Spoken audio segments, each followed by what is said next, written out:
သွေးလေးပတ်နာသမားတွေကဘာမှစားလို့မရတော့ဘူးလားသွေးလေးပတ်သမားတွေကဘာတွေစားသုံးတယ်လဲဆေးတွေပဲတစ်ချိန်လုံးတောက်ရတော့မှာလားဒီနေ့မှာတော့အတီနာကဒီသွေးလေးပတ်နာသမားတွေနဲ့ပတ်သက်ပြီးတော့ပြပေးမှာပေါ့နော်သွေးလေးပတ်နာသမားတွေကဆိုလို့ရှိရင်များသောအားဖြင့်ပေါ့နော်အစစ်တွေနာတာပေါ့နော်ပြီးအစစ်မြစ်တွေမှာရောင်ရမ်းပြီးတော့ဖောင်းနေတာပေါ့နော်ပြီးလို့ရှိရင်เนาะဒီထိလိုက်တာနဲ့မခံမြင်နိုင်အောင်ဒီလိုယောဂလက္ခဏာတွေကိုနေ့တူဘဝမှာကြုံတွေ့ရတယ်ပေါ့နော်အဲ့ခါကျတော့သူတို့အတွက်ပေါ့နော်ဒီကျမကြီးနဲ့ညွတ်မြတ်တာတဲ့အစားအသောက်တွေစားမယ်လိုအပ်တဲ့ခါမှာဆရာဝန်စီမှာကုသမှုပေးချခံယူမယ်ပေါ့နော်ပြီးတဲ့ခါကျတော့เนาะဒီဖြစ်ဆွတ်အားစီတွေတောက်မယ်ဒီလိုနည်းနဲ့เนาะသူတို့ရဲ့ဘဝကိုနေ့စဉ်တက်တော့တာဖြစ်အောင်ဖြတ်တန်းပေးလို့ရတယ်ပေါ့နော်အဲ့တော့ဒီနေ့မှာအတီနာကဒီသွေးလေးပတ်နာသမားတွေအတွက်ပေါ့စားသုံးဖို့အတွက်တင်းလျော်တဲ့အစားအသောက်เนาะ10မျိုးကိုပြပြပေးမှာပေါ့နော်အဲ့ဒါတွေကဘာတွေဖြစ်မလဲနံပါတ်1ကဘာလဲဆိုလို့ရှိရင်เนาะဒီomega 3 fatty acid ကျွဲဝါတဲ့အစားအသောက်တွေပေါ့နော်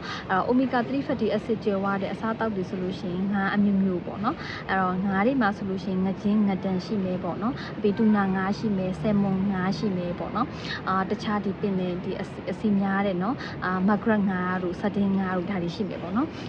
်တပတ်ကို2ကြိမ်လောက်ထိစားပေးလို့ရတယ်ပေါ့နော်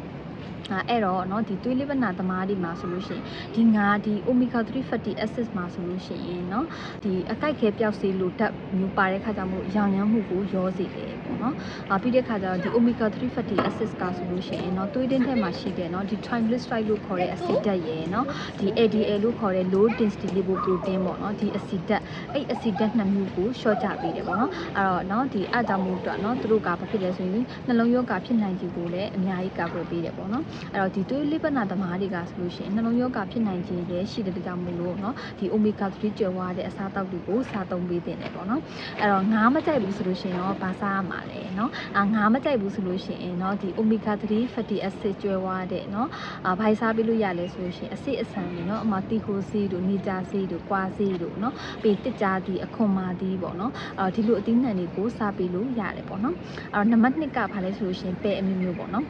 ်အဲ့တော့ပဲမျိုးမှာဆိုလို့ရှိရင်เนาะအမြင့်တက်ကျွယ်ဝပြီးတော့เนาะရောင်ရမ်းတာကိုတက်တာစီတယ်ပေါ့เนาะအဲ့တော့သူ့မှာ protein တက်လဲပါတဲ့ခါကျတော့เนาะဒီအယိုးအစစ်တွေเนาะပတ်ဝန်းကျင်မှာရှိတယ်เนาะဒီကြွက်သားတွေကို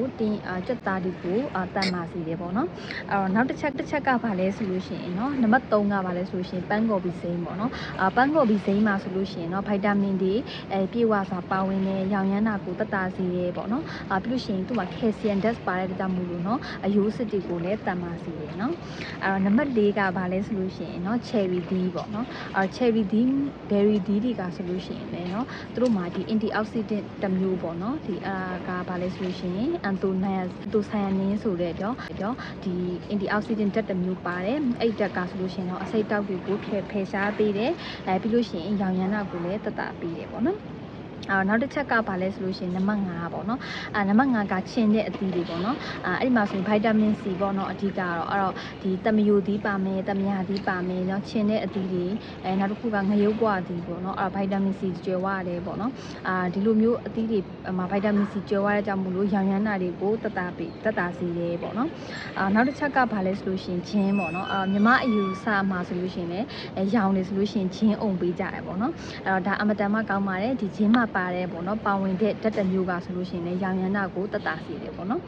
်အဲ့တော့နံပါတ်9ကဘာလဲဆိုလို့ရှိရင်လက်ဖက်ချောက်နော်ပြီး green tea ပေါ့နော်အဲ့တော့ဒီလိုအရည်တွေကိုတောက်ပေးတာပေါ့နော်သူတို့မှာဆိုလို့ရှိရင်လည်း antioxidant ကျွဲဝတယ်ပြီးတဲ့ခါကျတော့အယိုးနုတွေနော်ပျက်စီးခြင်းကိုသူကနှိကွေးစေတယ်နော်အဲ့ဒီခါကျတော့နော်ဒီအယိုးတွေကိုနော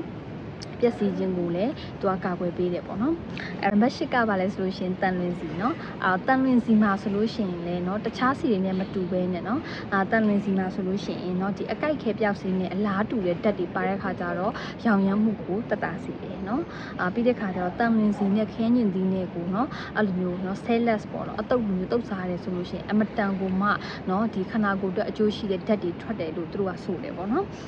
နောက်တစ်ခုကဘာလဲဆိုလို့ရှိရင်နံပါတ်9ပေါ့เนาะနံပါတ်9ကကျတော့နှနွင်းပေါ့နော်နှနွင်းကိုနော်ဒီခုနတော့ကရောင်ရမ်းနာကျင်တာတွေကိုကုသတာထက်ကိုလေကောက်ွယ်နေရမှာတော့ပိုသုံးတာတွေ့ရတယ်ပေါ့နော်အဲ့တော့ဒီနှနွင်းကိုတောက်ပေးတာတို့ဘာလို့ဆိုလဲမမှားဘူးပေါ့နော်နောက်တစ်ချက်ကဘာလဲဆိုရှင်10နံပါတ်10ကကျတော့ဒီဆန်လုံးညိုတို့ပါမုတ် ညိုပေါ့နော်ပါမုတ်ညိုတွေ whole grain တွေနဲ့လုပ်ထားတဲ့ဟာပေါ့ဆန်လုံးညိုဆိုလဲဒါ brown rice ပေါ့နော်ဒီလိုနော်အမြင့်တက်များတဲ့နော်ဒီအရာတွေကိုစားပေးမယ်ဆိုလို့ရှိရင်လည်းနော်ရောင်ရမ်းတာကိုနော်တတ်စေနိုင်တယ်ဘာလို့လဲဆိုလို့ရှိရင်သူတို့တွေကနော်ဒီရောင်ရမ်းမှုဖြစ်စေတဲ့ဒီ C-reactive protein လို့ခေါ်တဲ့ဓာတ်ကိုသူတို့က short ချပေးတယ်ပေါ့နော်အဲ့ခါကျတော့နော်ဒီရောင်ရမ်းတာကိုတတ်စေတယ်နော်ဒီအမြင့်တက်လည်းပါတဲ့ခါကျတော့နော်ဒီသွေးလေးပတ်နာသမားတွေမှာဖြစ်တတ်တယ်နော်ဒီ selenium ဓာတ်နေတာကိုလည်းအများကြီးအထောက်အကူပြုတယ်ပေါ့နော်အဲ့ဒီခါကျတော့အခုအတင်နာပြောခဲ့ပြီးတာကနော်ဒီသွေးလေးပတ်နာသမားတွေနော်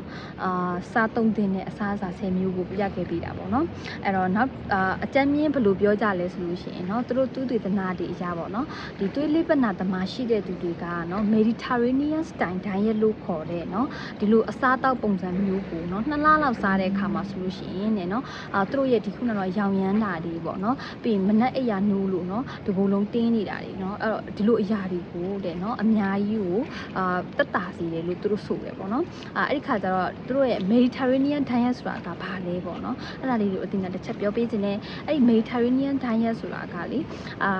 ဥမာကျန်းမာရေးနဲ့ညီညွတ်တဲ့နော်ငါးအစီဥမာအစီနေတဲ့အသားတွေငါးတွေပါမယ်နော်ပြီးလို့ရှိရင်အစိအစံတွေပါမယ်တီဝလံတွေဟင်းသီးဟင်းရွက်တွေနော်အဲ့ဒါတွေကိုအခြေခံပြီးတော့နော်ဒီ